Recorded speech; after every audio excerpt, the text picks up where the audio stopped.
we're just 23 days away from the midterms, and Democrats are hoping big names will help them gain momentum into November. Former President Obama, for example, is heading to battleground states to campaign.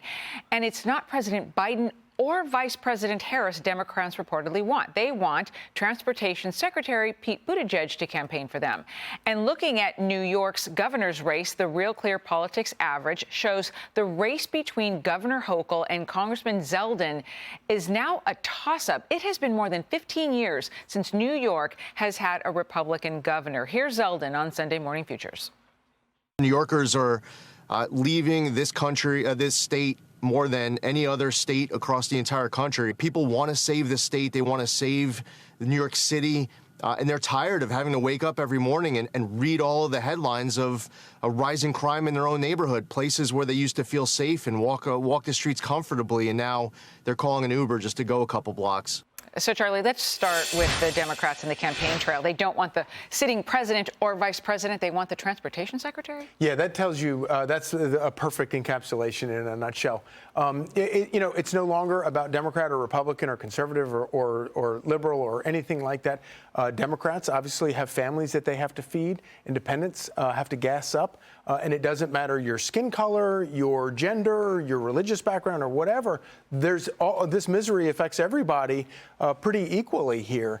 And this is the kind of, and then you add into it something like crime, which you're seeing in places like New York. And suddenly, a state like New York, which is as dyed blue as you can get, becomes in play. And I think that we're going to find after November, we're going to find there are a lot of other states or areas that we never would have guessed that are in play are going to suddenly be in play. You bring up a good point. And Nicole, picking up on what Charlie was talking about here, the crime issue, and we're also watching this governor's race tighten in a way that I don't think Republicans were expecting either. No, of course not. But these are the consequences of the Democratic rhetoric, their lack of immigration policy, their soft on crime policies, because it has led to a complete lawlessness in our country. And Zeldin is making a huge point in that he is promising to fire New York City's soft on crime DA. He is saying this guy has to go. We have to prosecute and punish the people who have these criminal acts. You need to be tougher on crime. He has been a victim of crime. It's happened to him individually. It's also his children have been around, shootings. One daughter landed about 30 feet from a bullet. I mean, he sees it. And anyone who isn't terrified what's going on with the crime in our country right now, it just means that you're far suburbia. But don't worry, this is going to be coming to you because we are already seeing this crime's not just in the big urban cities in our country. It's expanding out to the suburbs, and everyone's going to be affected by it. We have to do something, and the first thing is to be tougher on crime, and that's what Zeldin promises to do, and voters are taking notice. Well, and let's move now to Pennsylvania and the Senate race there, because former President Obama recently said this about the Democrat John Fetterman. Take a listen. He comes off as a regular guy, and every once in a while he says something that is a little, off script, and that's a good thing. That's a healthy thing, right? And I'm not suggesting that. Every candidate has to be themselves. Okay, so Tyrus, former President Obama, he won Pennsylvania twice, right? So he feels he has some say in what folks want down there, but a regular guy. Yeah, could you imagine? Don't get so mad.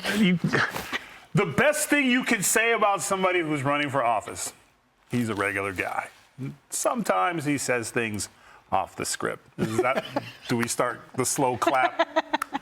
This guy gets it. I think I will give him credit that at least President Obama is not willing to expand and put falsehoods out about these candidates. And he obviously is not on board, and he's basically doing the solid for the party. But America is not looking for parties. They're looking for deeds. And so it doesn't matter who you bring out. Like, you could have a hologram of JFK come out and redo some of his great speeches. It's not going to make a bit of difference to Americans right now. So who you bring to the dance to try to get votes for you is people are looking at the meat and potato issues. We're getting back to real world problems in this country because we are faced with them. It's not first world anymore. We can't vote based off of how we feel. Like, I elected this person and this person. We have to get back to doing who's best for a job, who's merit, and who's on point, on task for what needs to be done. And the only ones right now who are talking about what is striking a chord with Americans, what strikes chords with me, are Republicans. But what does that mean? When you get the opportunity, when you get the vote, you have to deliver. Right. You can't just say, hey, Republicans, we're going to do this, and then get in and go back to business politics as usual. We're seeing what happened in this country. He's a regular guy who had a stroke. I'm sorry he had a stroke, but the best thing you can say about him, he's a regular guy. Now he had a stroke, he's unfit. And he had the stroke. And that's not against, and that would be me. I wouldn't be able to run. But it's such a selfish party.